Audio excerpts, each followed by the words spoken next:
Po sa i përket fjalimit të zotit Rama? Për sa i përket fjalimit, do të thosha të kryeministrit të Shqipërisë, megjithëse unë jam një avokat dhe nuk mund të ngrihem në nivelin e një kryeministri dhe të flas dhe të vlerësoj për sa i përket çështjes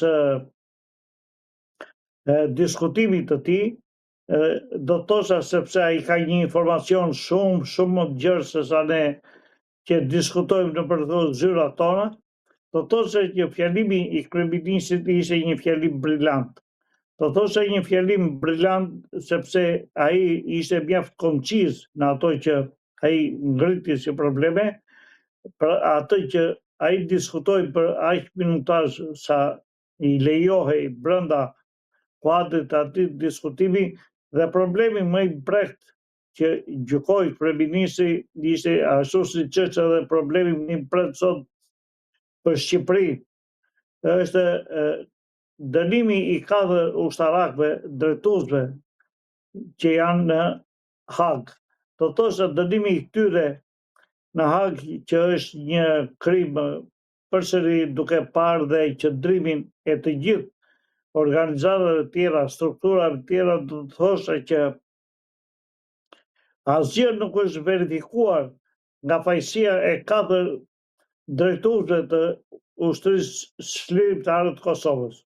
Dhe dënimi i tyre do thotë ndryshimi i historisë dhe ngritja në një moment të tillë,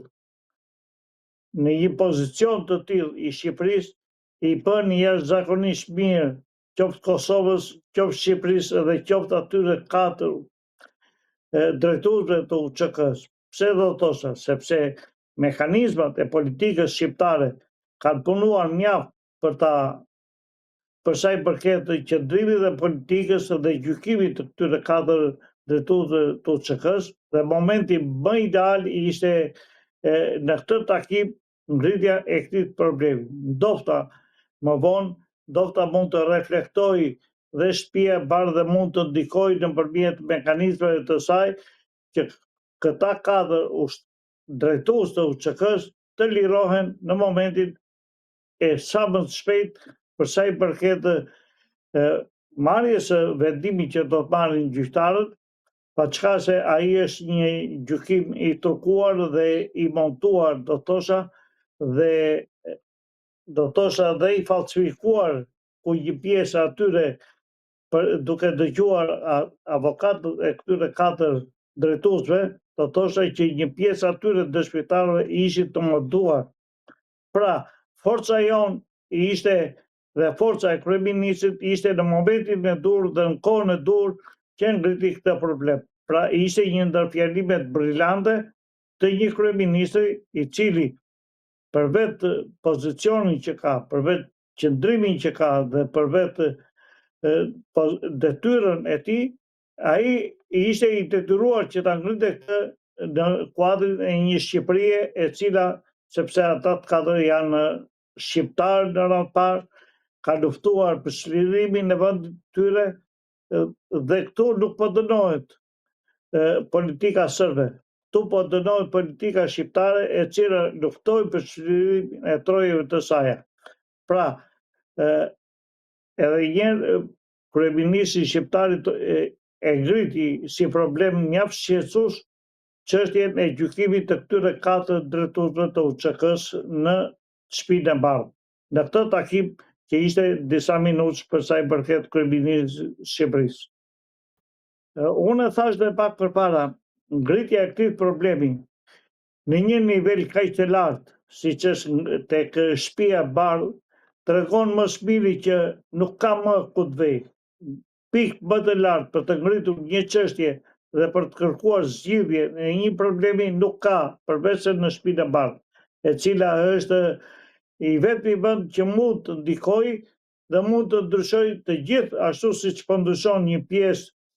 të Europës dhe të botës, duke ndaluar luftrat, ashtu mund të ndikojë dhe në lirimin e këtyre 4 ushtarëve dhe 4 drejtuesve të UÇK-s, duke filluar nga Hashim Thaçi dhe më poshtë. Të 4-ta vetëm nëpërmjet një lëvizje politike të fuqishme të shtëpisë parë të katër mondalit pafajshëm. Dhe unë shpresoj mjaft që shtëpia e bardhë nëpërmjet të diskutimit të kryeministit, nëpërmjet mekanizmave të saj, duke marrë dhe duke mbledhur të gjithë informacionet që ka, duke parë dhe sepse vetë ushtria amerikane ishte ajo që ndërhyri në luftën e Kosovës, ishin vetë ata drejtues të lartë të NATO-s që vajtën dhe dëshmuan në gjykatën e Hagës, tregon më së miri se sa probleme ka sistemi i drejtësisë botërore. Do thosha probleme sepse kjo gjykatë e Hagës, nëpërmjet këtij dënimi që kërkon t'i japi këtyre katër drejtuesve të UÇK-s, kërkon të mohoj historinë dhe luftën e popullit kosovar. Kërkon të mohoj gjakun e derdhur për sa i përket luftës së Kosovës. Kërkon të mohoj më së miri se kjo luftë nuk ishte e drejtë atëherë sipas gjykatës së Hagës, por ishte një luftë ndërmjet bandave dhe ne pranari po i dënojmë dhe këta katër të cilët kanë kryer krime mjaft të rënda. Ndërkohë që asgjë nuk është vërtetuar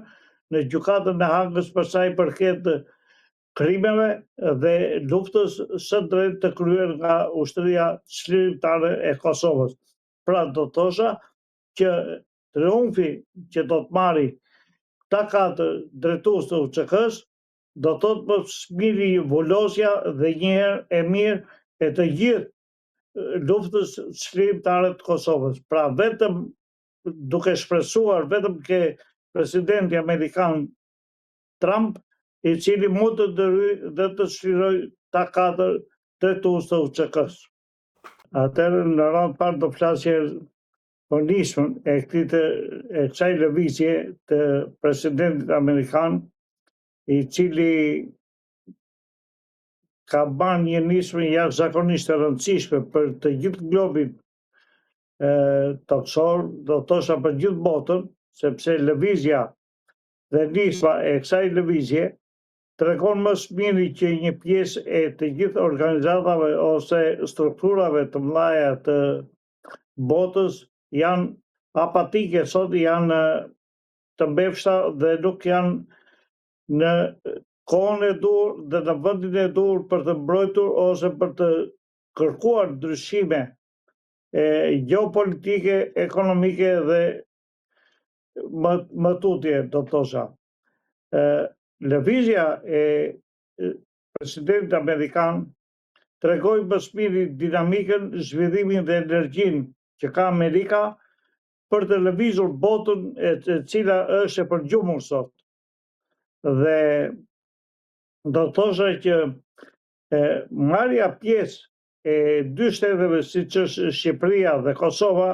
është një nder dhe një dashamirësi e jashtëzakonshme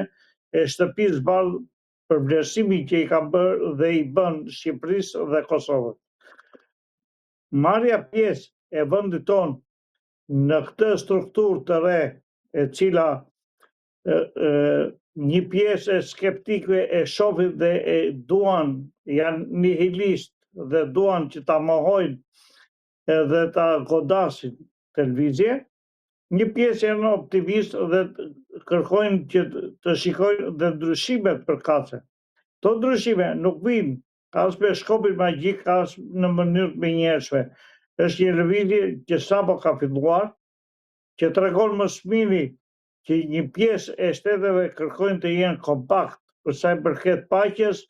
zhvillimit të shoqërisë dhe prosperitetit. Ndërkohë që një pjesë tjetër kërkojnë vazhdojnë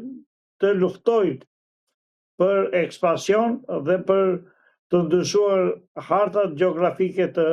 botës. Kjo pjesë duket ndërmjet Rusisë dhe Ukrainës.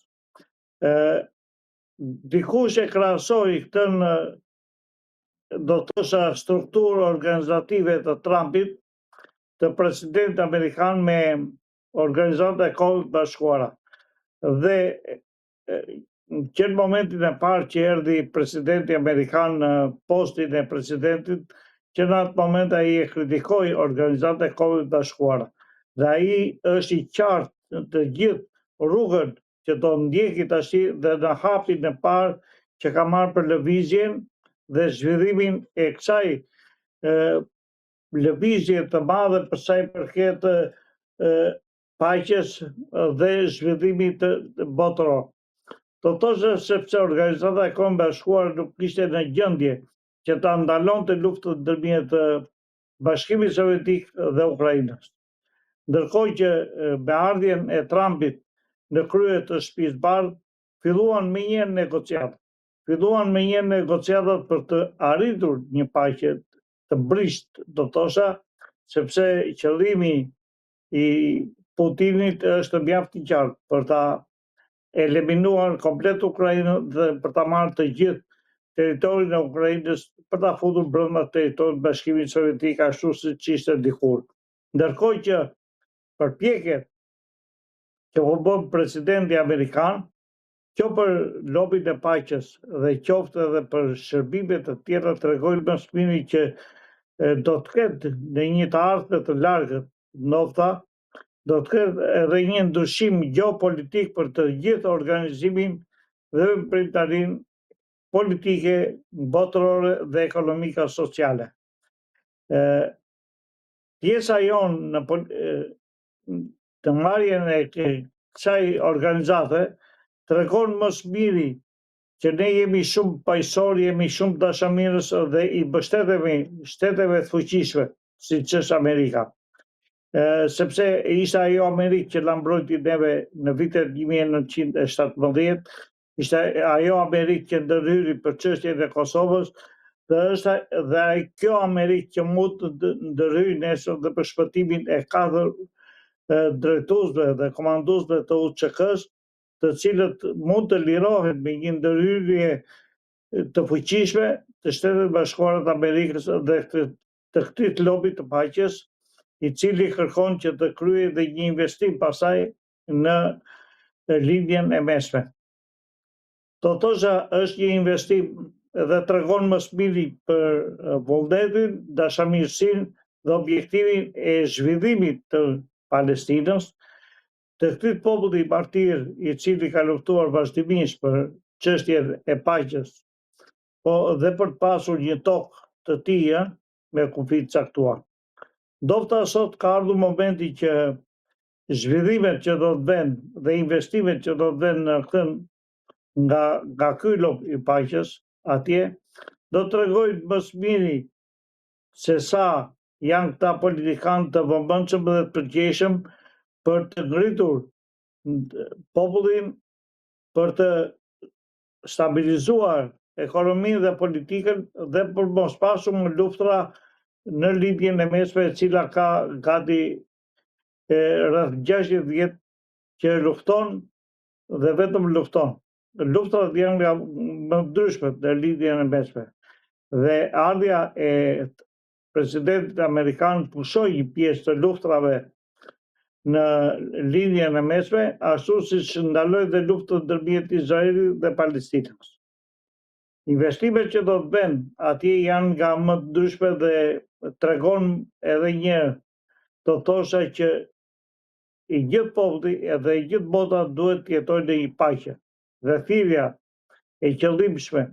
e presidentit amerikan është që e gjithë bota të jetë të paqe. Ky është qëllimi i Shtëpisë Bardhë. Ne kemi dëgjuar gjatë këtyre ditëve